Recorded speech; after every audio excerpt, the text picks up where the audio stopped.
L'Allemagne mérite d'être en tête de liste de votre développement international, avec un marché de plus de 82 millions de consommateurs et un taux de chômage de 5,7%. C'est un potentiel commercial fabuleux et un véritable tremplin pour la conquête d'autres marchés internationaux. C'est un marché qui est mature et très intégré et qui n'est cependant pas facile d'abord. Donc effectivement, il faut veiller à se préparer et ça passe notamment par la définition d'une stratégie finement élaborée, un positionnement clair, une réelle endurance et une grande réactivité, mais également le sens du service client et surtout y compris dans la gestion des difficultés. Pour le premier, je dirais qu'il faut effectivement centrer son discours sur une spécificité. Les Allemands apprécient les excellences, sont à la recherche d'excellence et n'apprécient guère les généralistes. Deuxièmement, il faut investir absolument en marketing à l'allemande et en allemand bien sûr, avec des outils commerciaux adaptés, traduits, la participation constante à des salons, mais également l'adhésion à des fédérations professionnelles, des clusters, et puis également l'environnement, la coopération avec l'environnement, je dirais, R&D et universitaire. Et puis enfin, pour se préparer en Allemagne, il faut effectivement préparer son ciblage.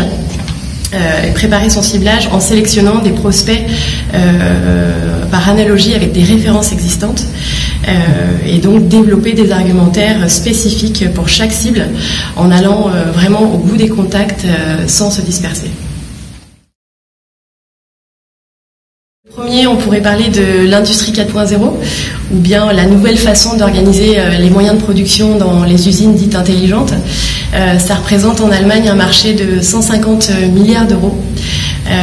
Et en Allemagne, les moteurs de cette quatrième révolution industrielle sont des grands noms tels que Bosch, Siemens, Deutsche Telekom ou encore SAP.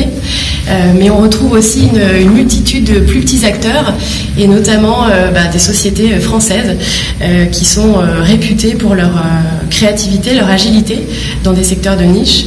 On peut par exemple citer des capteurs embarqués dans l'industrie automobile, mais également des fabricants de robots ou encore des acteurs du big data. Donc la Smart Factory est vraiment un enjeu et une nécessité pour les Allemands qui sont habitués finalement à une vieille industrie. Deuxième secteur porteur, je citerai la Silver Economy.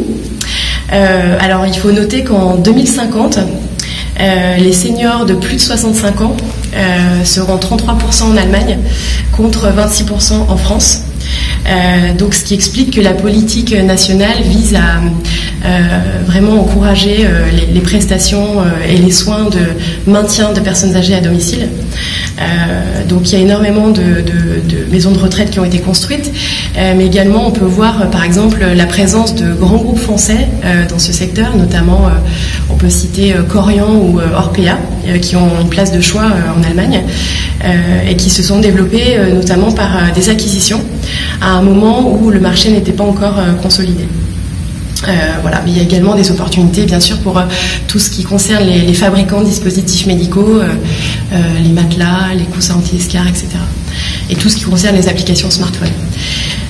Et puis enfin, un troisième secteur, on peut parler du e-commerce. Le e-commerce, sur une population de 82 millions d'habitants en Allemagne, il y a 52 millions d'acheteurs en ligne, contre 36 millions en France. Donc les Allemands sont vraiment des dénicheurs de bonnes affaires et ils n'hésitent pas du coup à aller chercher les bonnes affaires sur Internet. Donc là encore, de nombreuses opportunités pour les e-commerçants français, à condition par contre de s'adapter aux coutumes locales et notamment concernant les moyens de paiement, la gestion des retours et puis adapter un service client pour l'Allemagne, pour le marché allemand. L'aide de prestation est relativement large, mais elle est surtout dédiée pour les sociétés qui souhaitent développer leur business et assurer la pérennité de celle-ci dans le pays. Alors ça passe par des missions de business développement. Nous avons des chefs de projet sectoriels qui sont vraiment aguerris à la négociation avec les grands comptes. On peut également accompagner les sociétés qui sont prêtes pour du recrutement, donc du recrutement en Allemagne, avec tout ce qui comporte la gestion salariale, le contrat de travail, etc. On accompagne également les sociétés qui souhaitent s'implanter. Alors il y a différents niveaux d'implantation. Des implantations dites légères avec simplement un bureau virtuel, une adresse et un numéro de téléphone en Allemagne qui permet vraiment de germaniser son approche. Et puis il y a celles qui souhaitent vraiment établir une entité juridique en Allemagne, donc création de structures type GmbH.